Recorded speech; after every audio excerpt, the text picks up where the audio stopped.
ఆంధ్ర తెలంగాణలో తక్కువ ఫీజులతో high quality results ఇస్తున్న ఏకైక సంస్థ తిరుమల్ ఐఏఎస్ ఇన్స్టిట్యూట్. కోమటిరెడ్డి రాజగోపాల్ రెడ్డి తన మాటలతో మరోసారి కాంగ్రెస్ లో కాకరేపారు.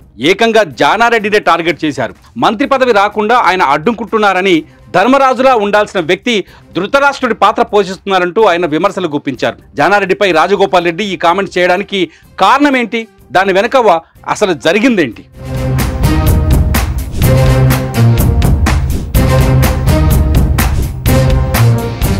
ఉమ్మడి నల్లగొండ జిల్లా కాంగ్రెస్ లో కోల్డ్ వార్ మరోసారి తెరపైకొచ్చింది. మూడో మంత్రి పదవిపై జిల్లాలో రగులుతున్న రాజకీయానికి మరోసారి ఆజ్యం పోసినట్టయింది. కోమటిరెడ్డి రాజగోపాల్ రెడ్డి, జానారెడ్డి మధ్య అంతర్గత విభేదాలు బట్టబయలయ్యాయి. యాదాద్రి భువనగిరి జిల్లా చౌటుప్పల్లో జరిగిన ఓ సమావేశంలో కోమటిరెడ్డి రాజగోపాల్ రెడ్డి తన మంత్రి పదవి అంశంపై మాట్లాడుతూ తనకు అధిష్టానం మంత్రి పదవి ఆఫర్ చేస్తున్నా జానారెడ్డి అడ్డుకుంటున్నారని వ్యాఖ్యానించడం చర్చనీయాంశమైంది. చెప్తే బాగుండదు, దుర్మార్గంగా ధర్మరాజులాగా ఉండాల్సిన జానారెడ్డి గారు కూడా మహాభారతంలో ధృతరాష్ట్ర పాత్ర పోషిస్తాడు. నాకైతే బాధ అనిపిస్తుంది. నాలాంటి వ్యక్తికి ఏదన్నా వస్తుంది అంటే 10 మందికి పనికొచ్చే మనిషిని, 1000 మందిని కాపాడే వ్యక్తిని నాలాంటి వ్యక్తికి అడ్డం తగులుతుందంటే ఇక నేనేం చెప్పాలో నాకు అర్థమవుతలేదు. రాజగోపాల్ రెడ్డి ఈ వ్యాఖ్యలను చేయడానికి కారణం జానారెడ్డి ఇటీవల అధిష్టానానికి ఓ లేఖ రాయటమే. త్వరలో మంత్రివర్గ విస్తరణ చేపట్టాలని కాంగ్రెస్ అధిష్టానం భావిస్తోంది. ఈ క్రమంలో రెడ్డి కోటాలో కోమటిరెడ్డికి పదవి దక్కుతుందని అంతా భావిస్తున్నారు.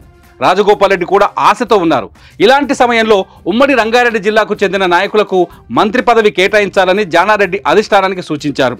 ఉమ్మడి ఆంధ్రప్రదేశ్లో రంగారెడ్డికి 5 నుంచి 6 మంత్రి పదవులు ఉండేవని, ఇప్పుడు కాంగ్రెస్ ప్రభుత్వంలో ఒక్కరు కూడా మంత్రిగా లేనటువంటి నేపథ్యంలో హైదరాబాద్, రంగారెడ్డి నుంచి ఒక్కరినైనా మంత్రివర్గంలోకి తీసుకోవాలని ఏఐసిసి చీఫ్ ఖర్గే, కేసీ వేణుగోపాల్కు జానారెడ్డి లేఖ రాశారు. అంతేకాదు ఉమ్మడి నల్గొండ జిల్లాలో ఇప్పటికే 2 రెడ్డి మంత్రులు ఉన్నారని, మళ్ళీ అదే సామాజిక వర్గానికి కేటాయిస్తే ప్రజలకు తప్పుడు సమాచారం వెళ్తుందని ఆయన లేఖలో పేర్కొన్నారు.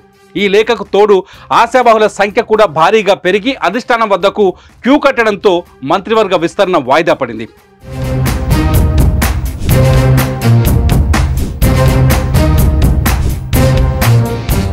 మంత్రిని అయిపోతున్నానని ఎంతో ఆశగా ఉన్న రాజగోపాల్ రెడ్డికి ఈ పరిణామాలు పంటి కింద రాయిలా మారాయి.